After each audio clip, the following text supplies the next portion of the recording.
So let's continue our discussions that we began yesterday on, Yeah. meaning and how important that is in our brand work and business building and relationships and community and everything in life. Actually has an importance of meaning that we need to always be cognizant of and be aware of how we bring it about in this world. I think it's why we get up in the morning, is to have meaning in our life, to create value, to enrich life, to be a participant in life, and brands and businesses need to be cognizant of that as well. Yeah. And so one of the thoughts I had around some of that was when we teach our work with our clients around meaning and brand building and so forth, we often talk about a very simple idea, but it's an important one, and that is all brands and businesses need to be true, distinct, and compelling. And when they're doing that well, they're starting to build a meaningful relationship. Mm-hmm. And so the truth of something is its essence. Like we talk about is the brand equity pathway. We have a pattern that it's unwavering. The truth cannot be changed. I mean, science might want to challenge that in many ways, is that truth is ever unfolding, but the truth at the time is the truth. It cannot be changed. Yeah, and we have each of us have our own truth. We have who we are. Our essence is our truth. And the brand building that I know we do is really getting to that first. We get to the essence of what something is before we start talking about how we can advertise and market and build innovations and other things. Absolutely. We got to start with the core. And it can't just be 5 little words like our truth is that integrity and accountability and just leave it at that. Yeah. You have to go and drill in deeper and really say, well, so what, right? And so what? How does that come to life? How do you actually express that integrity? And everybody can express, let's say, integrity in different ways, but you want to unpack it and maybe turn it into a statement as opposed to just simply a value, a word, and just. Yeah, so it's your true north, being true north. It's got your purpose and your values and so forth built into it. But there's also that essence part, which is sometimes we talk about it as archetypal, as Carl Jung would talk about it. Is you have an archetypal tendency. Each of us do, and sometimes it plays out a little more contextual. But for instance, our company, our essence is the magician. Yep. We're players in transformation. We help companies change and operate and go to other higher levels of operating and performance and success and so forth. So in that, there's always a spiraling up change that happens, and we help them navigate and understand that change. And each company has to also take that mantle on. It has to take on that responsibility of taking the core essence that runs all the way through it, but always evolve it and keep changing it over time. Yeah. And I think so and then that essence of who you really are and what you're about needs to come out in how you communicate about yourself. It needs to be expressed in your associations, how people associate you with other things, and it has to connect with them personally. That's where it starts to be compelling and really relevant to them. And there's a linkage there between your truth and your distinction. And your distinction is made by your business model and how you deliver your products and services and the role you play in people's life. That distinction that sets you apart from the rest of the players has to be absolutely clear too, to really be able to create meaning. And it has to be differentiated enough that people can see that there is a greater value by having that relationship with you. And really explore how the meaning that you're making and recognizing that there are probably some tangible qualities to that that you can kind of point your finger to, at least in terms of your memories, or like they did this and therefore, right? But there's the intangibles, is how you feel. That comes from meaning too. Yes. And I think, you know, when you're in the process of meaning making, you're playing also in two camps. You're thinking about what is the felt, intangible experience that somebody's going to take away and is going to be very subjective to them, right? Right. And then there's the tangibles, which is like everybody can point to and said, you did this, therefore this exists in our reality, and we play with it now. Yeah, yeah. And so being clear about who you are, your essence of what you are and what you represent to the world, and then connecting that to the distinction of how you deliver what you deliver to people, the innovations, the products, the services, whatever else, and that makes you stand out from the rest of the folks, that distinction. And then the third part is the compelling, which is, it's real, how you resonate and how you're relevant to their life, and your importance in their life is what you want to be as compelling. Now you can do that with compelling advertising and compelling services and compelling experiences and things like this, but it needs to be compelling in a way that it connects the person. Yeah. And it's an intimate experience, and it's an intimate process of generating too. And I feel like, you know, a lot of marketing, for example, like they want to do the like top 5 tips to, you know, create engagement. And then there's no top 5 solutions to creating meaning, or 20. It's subjective to that particular relationship. It's subjective to the time. It's, you know, there's so many variables, and it's a creative process, and it's a messy process often to come to creating meaning, and it takes time. And meaning and trust have to be earned. 100%. It is not just you do it once and it's done. It has to be earned over time.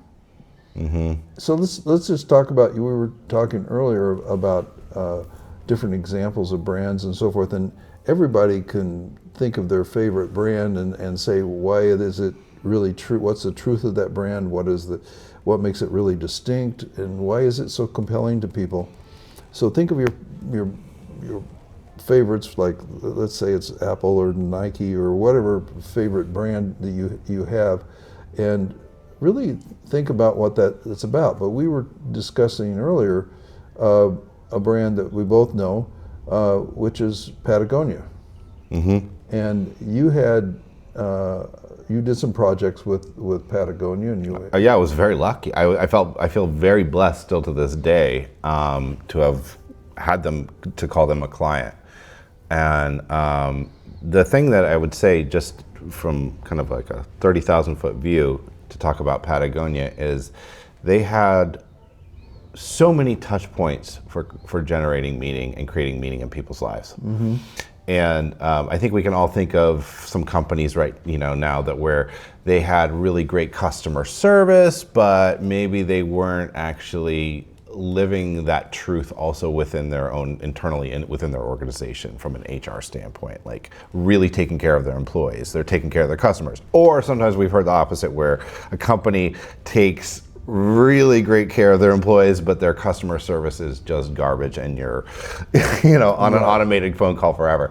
So the thing that I love about Patagonia as an example is they really had so many touch points, and they really took their essence and really explored from an innovation standpoint in terms of products and services, how that essence comes and translates into meaning, and the touch points from what is the human experience that people really kind of need and live by, and things that have nothing to do with how they're going to make money, right? Yeah. And but ultimately, everything kind of circles back to that loyalty and devotion and love affair that a lot of people have with that brand.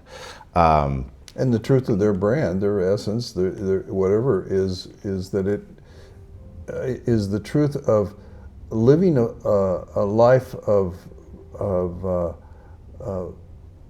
that is valuable to other people and to the planet as well as yourself, and that living that fullness, that whole human fullness is what comes to mind when I think of Patagonia. Yeah, it's true. I had, so when I worked with Patagonia, I worked on 2 campaigns with them, and one of the first things that kind of like startled me was that I didn't have to admit, I didn't have to defend why I'm here, the work I've done, and to jump through hoops, create proposals and all sorts of things to try to convince them that I am valuable to work with them. It really came down to, let's see what some concepts you have, and we will pay you what you ask. And it's kind of like, whoa, I don't really have to justify my entire existence and tell you why design is important and why messaging is important and how it works. And it was just like, let's just start to play, let's start to create, we have a goal. And so that was already refreshing. And so I was a part of their network, a part of a vendor, a client, so I wasn't a customer per se. But I heard all the stories about how they treated their customers. So if your jacket falls apart, and they will just give you a new one no matter what, no questions asked. If it was something that they made in the 70s and they don't make anymore, they will even recreate that, right? Or repair. Or repair, right? And just an impeccable customer service model, and taking care of the customers and really caring about them. And then we also know about Patagonia being, having a lot of work done in the environmental space and protecting the planet and the oceans. The thing that they did, though, that was also such a delight, and nobody knew this was coming in the company, but they when we finished the project, they sent us a catalog and said, every employee in your company, pick any item you want from this catalog. Doesn't matter what it is, what the cost is. And people that didn't even touch the project, in our company, that didn't even work with the client, got to choose also. And so some people got surfboards. I got a puffy winter jacket, and everybody got something. And it was such a delight. And I was like, wow. Well, just building on that, but what that is an expression of their essence, which is a generosity of spirit. This generosity of spirit that says it plays out in lots of ways, including how you had to present your proposal, and including how they gifted you and your team these things. That's a generosity and a kindness that we talk about. Be bold, be curious, be kind. That kindness is a generosity of spirit. Yeah, and it's hard to shy away from meaning if something is really kind and gracious. When somebody pulls out all the stops and creates the most amazing dinner spread, and and pulls out a book and said, I found this book in the bookstore and I thought of you. It's like, wow, like all of a sudden it's like, you're an important person in my life. You see something in me that it's all of a sudden you can't help but start to feel like there's meaning happening in this moment. Yeah, I had Meredith and I, my wife and I, took part in a dinner evening with Yvon Chouinard and his wife Melinda several years ago, and got to meet them, and they were delightful people, and the real deal. That's one of the things I was curious about. Is Yvon everything people say who he is, and he's the real deal? And it turns out later, after talking with our next door neighbor, he goes fishing with Yvon up in Canada, and he says, yeah, he is the real deal. I think so too. And it starts with that realness. Meaning starts with a realness, that truth and realness and so forth, and the company lives those values. Those values were his values about protecting, and Melinda's, the two of them co-founded the company. Everybody talks about Yvon because he's the more visible person on the stage usually, but she was also a very important part of the founding of that, because she was also taking care of the company itself, the people inside, and she had a whole daycare center there for all the employees. They bring their children there so they could work and have their children around them, and they took care of it. I was talking with Melinda at dinner, and she talked about how important that was to people in their spirits and their freedom to be their whole selves. It wasn't like work-life balance. It was like, yeah, you're the whole person. You have work, you have children, you want to go surfing. And we want to nurture what's meaningful to you. Yes. And they do that for their customers, they do that for their clients, and they do that for their staff. And another great example is I had heard stories about how Patagonia will stop working and go surfing if the tides are good. Right. I got to experience that firsthand, and we were going to put on the calendar a big presentation, and we're saying, okay, we're going to do it this day. And they said, no dice. The tides look too good. We're closing up shop. Mm-hmm. And I was like, people do that? you have to have something pretty traumatic and catastrophic for you to push back on a client for something like that, right? Or anybody in your network. And I was really taken back, and I was like, wow, you guys really prioritize the human experience and the human needs. Mm-hmm.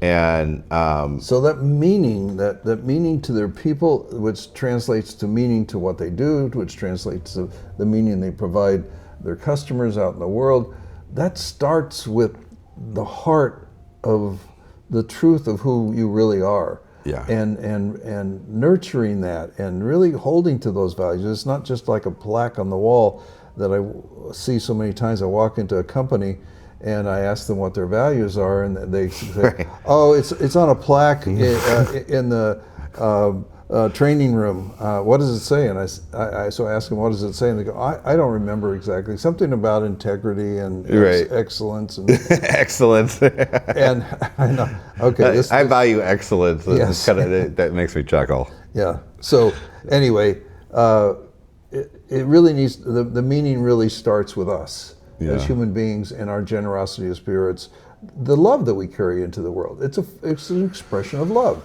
Yeah, the greatest force in life. And I think that one of the things is that people might wonder is how do we actually apply meaning? How do we create meaning as a business or a campaign, whatever your enterprise is? How do we actually create more meaning for ourselves and for our audiences? And I think going back to what you were saying, the true, the distinct, and the compelling. Go back to your essence. One, understand what your values are, and then start to look at those things and say, okay, are we actually innovating around this particular value? Yeah. So if it's caring deeply for people, let's get imaginative and get creative and go one step further than we have a good HR program that lets people voice their complaints or something, right? Yeah. Let's go further than that. Let's see how far we can go. Let's really develop something. And so, take some of your essence and your values, run it through your vision and your business model. What are the things we can actually start to create and prototype? I think that one of the things is that a lot of companies don't do enough is create really open dialogues in relationships with their customers and their staff enough. Yeah. And it's important to create customer profiles, understand your audience, get the data, right? But where data falls short is the hopes and dreams of somebody. Yeah. And it doesn't touch that. It doesn't touch the hopes and dreams. It's hard to deduce that from data. Mm-hmm. And I would say that, go a step beyond focus groups and say, do you like it or not, yeah. Right? Or measuring things based on likes or impressions or clicks or views, but is actually really opening up that dialogue, because part of something being compelling is the trust factor, right? Mm-hmm. I believe that this is true, and this actually is something I can work with if it's relatable to me, right? So we can have these conversations with our clients and our customers, mm-hmm. and really say okay, based on what I'm doing here, how is this fitting into your life? That's yes. one question. But tell me your hopes and your dreams. What's keeping you up at night?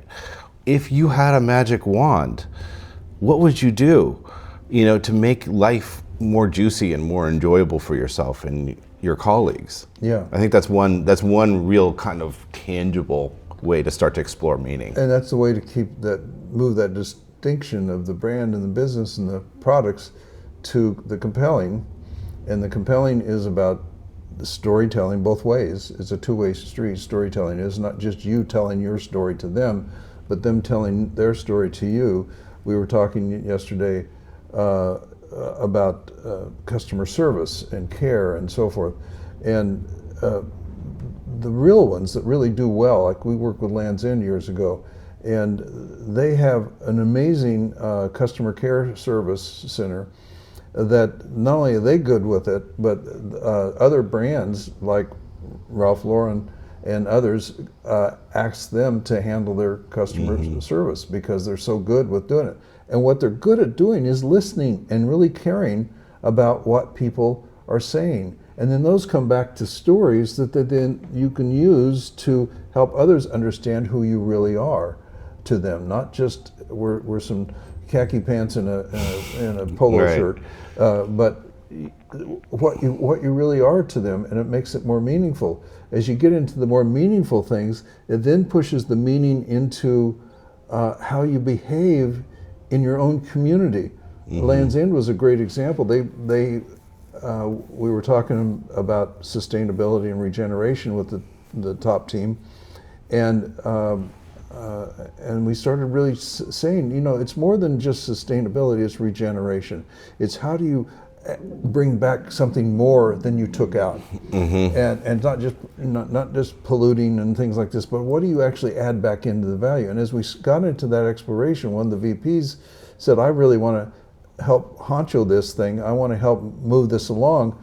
So he created a green team, he called it, and the green team started working with the community and finding out what they really needed, and what they wanted was community gardens.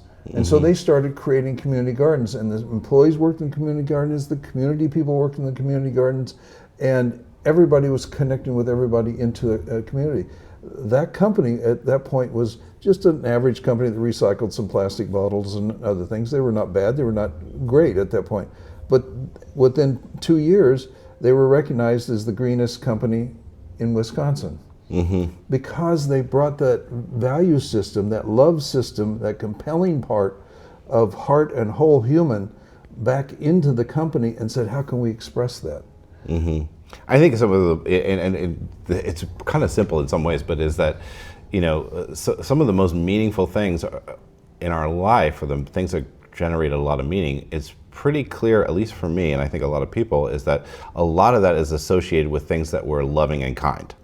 Those meaningful moments. Sometimes you have meaningful moments based on something you avoided, or right, then that's meaningful. And I will never, I won't do that again. I won't do that again. I learned my lesson, and now I have, I have a new perspective and discernment. But a lot of the things that we find meaningful, or and in turn translates into memorable, are things that were kind and loving. Yeah. And oftentimes you brought up regeneration, and when people ask me, well, what does regeneration look like in the world? And I say, well, it's really easy. It's like I don't see it anywhere. I don't see regeneration. Look out this window. Yeah, look at nature, but also just look at love. Yeah. Love is something that is constantly giving and feeding and living. As long as you are continually putting in, it's putting out. Yes. And it does. There's no deficit if you continually put love into love. It's just a natural flow. That's what life is one big flow. And so you're continually adding to and taking and adding to and building more and making it better as you also take. You also receive. It's yeah, and I think that when you're creating meaning, you're doing well as a business too. Yeah. I mean, that's the thing. I was like, that's not like some sort of extracurricular activity where it's like, oh, we're going to do some really good things and we're going to be important in people's lives, but we're not going to make any money. No, I mean, going back to Patagonia really quickly. Like, yes, they made apparel. They have to sell apparel, and that money goes into the company, right? But how do they actually sell the apparel? How do they make it? How do they actually get the money? Is multifaceted. It's not through just, actually it was very almost zero marketing. Yeah.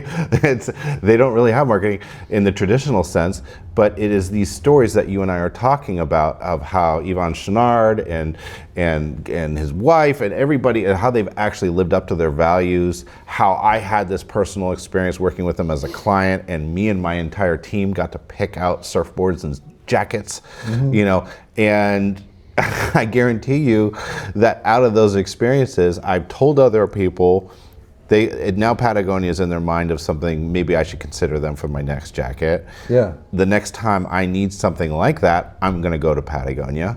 Yeah. They got a friend for life out of me. Well, in the same way, your generosity doesn't stop at the transaction, at the selling in a store. It's like Yvonne going fishing with our next door neighbor Frank. And after they were fishing, they became friends, and Yvonne sent him a whole outfit with waders and so forth because they go fly fishing, big waders and coats and things like this. That was just a generosity of spirit. It says, I like you and I want to do it. And Frank has told so many people about that story. And that's how you build meaning of what your brand is. It's living it. It's not just telling it into a clever ad system. And your products can be talismans for meaning, as opposed to objects of functionality. Yes. Right? Like, you know, like the iPhone we talked about, right? It is not just this function. It is a talisman of my personality. Yeah. It's imbued with my spirit now. And, you know, and so I think when people are scratching their heads, how do we make meaning? Well, it's not easy, and it shouldn't be easy. Yeah, it isn't. You have to work at it. You have to work at it. You have to, and you have to put a lot of intention into the love and passion you have for that part of you, that your essence, and it has to come through into the products and the services. Somehow your storytelling has to get out there. People need to know who you are. It's your gift to them. So you owe it to them to tell the story and help them understand the story, because they can benefit from that story. Yeah. And it's a gift to them. It's not just brag, look at me kind of stuff. Well, I love the compelling part, right? You know, the true, the distinct, and the compelling. So I'm compelled, you know, it's like I can't help but say something, do something, express something. I'm compelled. A great movie compels me to share with my friends and say, you know, I just saw this movie the other day. This is why I think it's going to be great for you, Dan. There's all these things that speak to your world and your perspective, right? Or it compels me to feel a certain emotion, like really great, compelling acting and emotions. Like I can't help but tear up because of that person on the screen is tearing up, and that's truly the high echelon of success for a meaning is and it's creating an experience as well as a story. Yeah. So it's a story, but it's an experience that the person is doing. So we tend to look at, too many times we look at our customers as an audience out there that we're performing for, and not asking them something from them.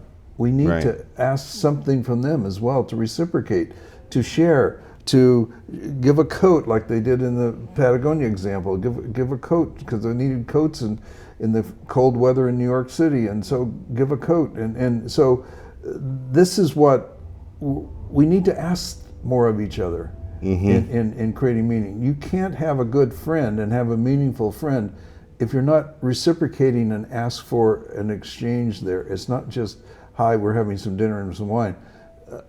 My friend helps me rebuild my fence. If you're not asking how they're doing and what they're feeling and what they're wanting in life, you're just barking at them with all the things that it's just narcissism. Yeah. Right? Yeah, it is. And I think this is where brands need to be more actively human. Act like a human. Don't act like a brand. Don't act like a thing out there that's being pushed. Act like the humans that we truly are. And so that story, that experience, it's how you treat them, it's the dialogue you create with them that's important, that exchange, that meaningful dialogue. It needs to be a meaningful dialogue, not just to talk at you. blast. Yeah, I remember like working in the nonprofit and sector, and they're working on trying to get donors and donations to the campaigns, and it kind of goes back to like the Mark Twain thing, right? If you want to make a good friend, ask them to help you. Yes. Right. But don't just ask for their money. Is like they always said, ask for their advice, ask for their perspective, ask for what is burning in them and their desires and what they love and can contribute towards, and then get them to ask you the same question. Yeah. I know when we talk about brands and how do you connect with a person to whom you want to sell and have a ongoing relationship, a meaningful relationship in your business life with them, is you need to look at them three-dimensionally. We are three-dimensional beings. We're not just transactions that have a wallet. We have from meeting the physical needs to the spiritual needs. And we don't often talk about that in the business world. The value systems that we carry go all the way from I have my basic survival needs and so forth. As we go up that Maslow's hierarchy or whatever, there's an actualization process that goes into it as well, and there's a certain level of spirit. Yeah. That resonates. Right, and that's why I love the Patagonia example. I mean, everybody's got a shadow side, and they have flaws, and there's everybody, right? Sure. But they take care of they take the physiological needs at the bottom of the pyramid, saying, okay, we're going to make sure that everybody gets paid fairly. Hey, we'll take it a little step up, and we'll actually create a whole daycare system within our company, so that all of a sudden that one is starting to touch in these like more transcendent things, because it's not just taking care of the kids, but it's actually like, oh, I'm free to not worry. Yeah. And so all of a sudden that gives me freedom to actually be creative, and I know that I have peace of mind, which is one of the best gifts you can give somebody. And then they start to climb even higher, and you talk about the stories of like, we're gonna close down the shop so everybody can surf. Well, what is surfing? Surfing is actually being free and connecting to the natural world. It's a spiritual experience for most people. Yeah. It's joy, just for joy's sake, love for love's sake, and you don't need an ROI on that, right? Or at least or a form how it's going to return on investment. I even look, as we sit here, there will be birds flying by, pelicans and seagulls and ravens.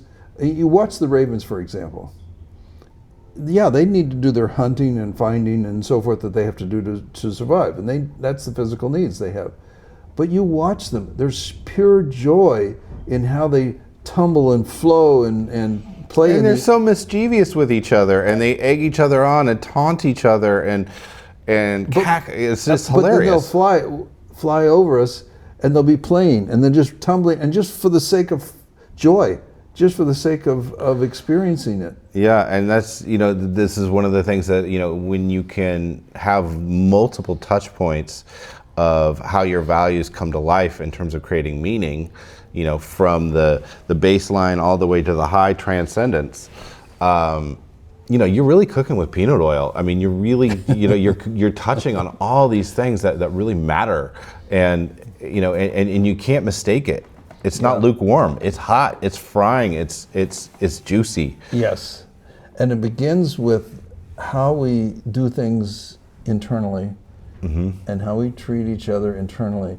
It's one of the things that we were talking about the other day was AI, and its effects and so forth. And one of the things that occurs to me as we're talking about this is with AI, part of our job and our role as those of us who are leading companies and running things.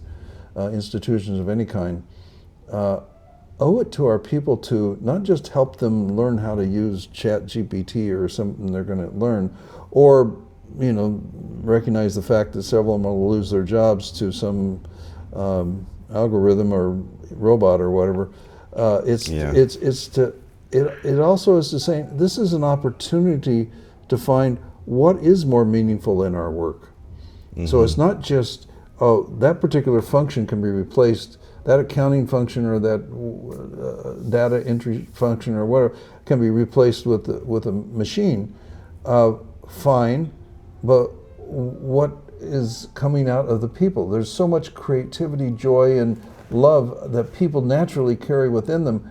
What does that mean to your business? And how do we bring that meaningful? So as you bring that more meaningful in their lives, because you have this opportunity that the more prosaic stuff is being taken care of right now, how can you bring that out? And as you do that, that's going to come out to your world, to the people you serve and sell to as well. Yeah, and an obvious thing that really leaps out is, can you create actual physical experiences?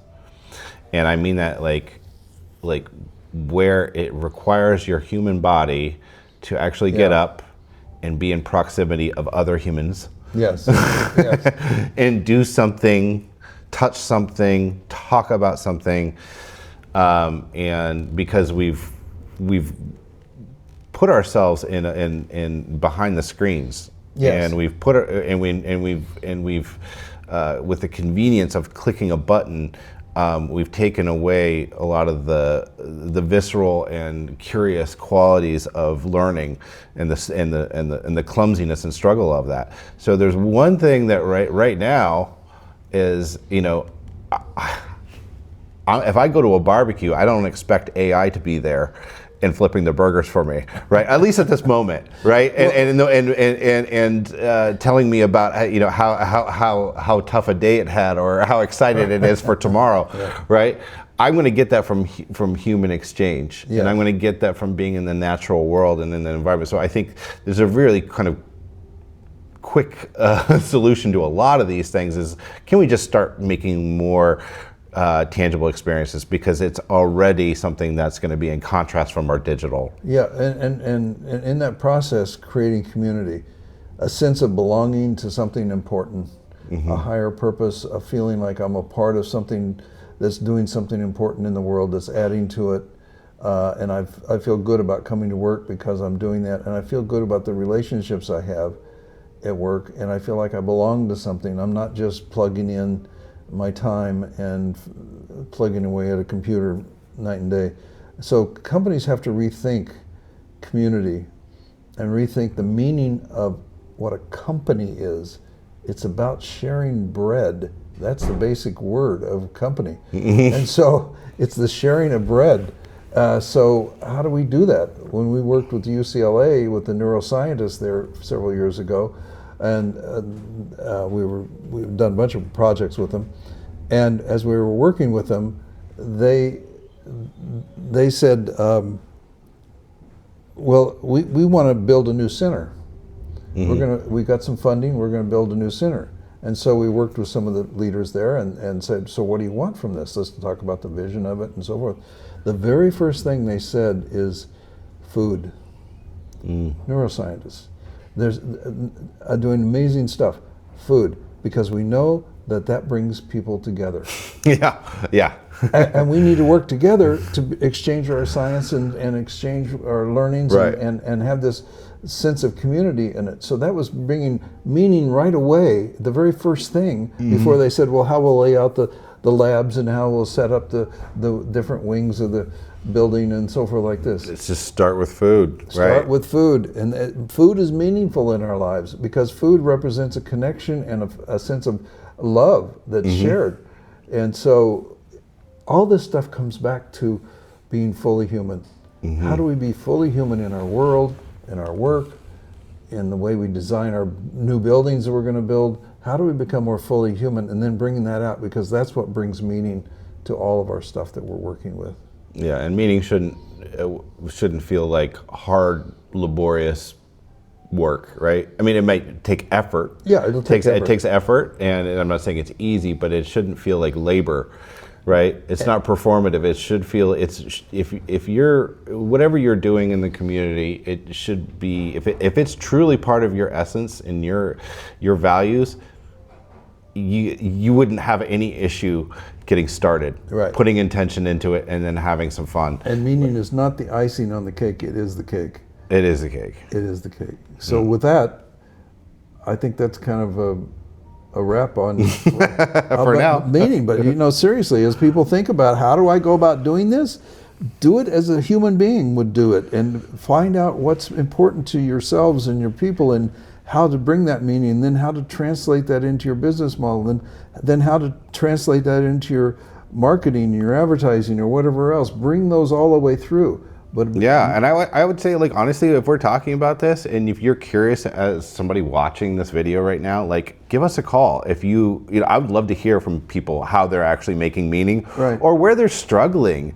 I mean, we all struggle, and I want to hear from them, and and love to hear from Patagonia again. Hi guys, you guys made my day, and you've been a part of this story. So, yeah. Want to reach out, because we as well want to create more meaning as individuals in our company, and want to create greater impact in the world. Right. So, yeah, this is good. Well, I think that wraps up our final discussion on meaning. Yeah.